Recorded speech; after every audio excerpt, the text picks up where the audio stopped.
sueños una patria nueva, que augusta se eleva de la gloria al reino, libre de ataduras nativas o extrañas, guardando en la entraña su prenda futura. Patria que no tenga hijos desgraciados, ni amos insaciados que usurpan sus bienes, pueblo soberano por su democracia, puerto con fragancias de fueros humanos.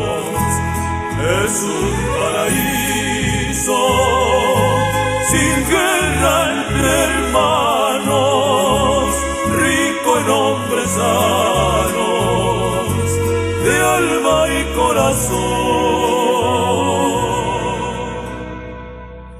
con niños alegres y madres felices y un Dios que bendice su nueva ascensión.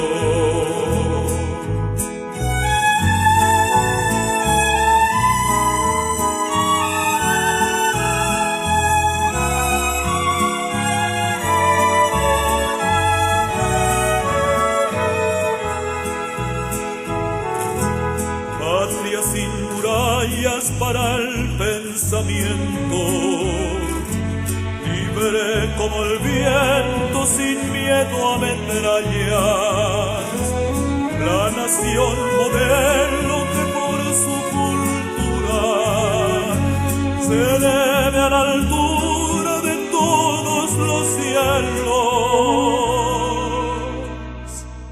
donde alegren trinos de sol libertarios a los proletarios y a los campesinos. Patria donde haya voces de estudiantes, promesa vibrante de luz paraguaya, sueño en una patria sin hambre ni pena, ni odiosas cadenas que empañen su honor, donde el bien impere sin sangre ni luto bajo su impunidad.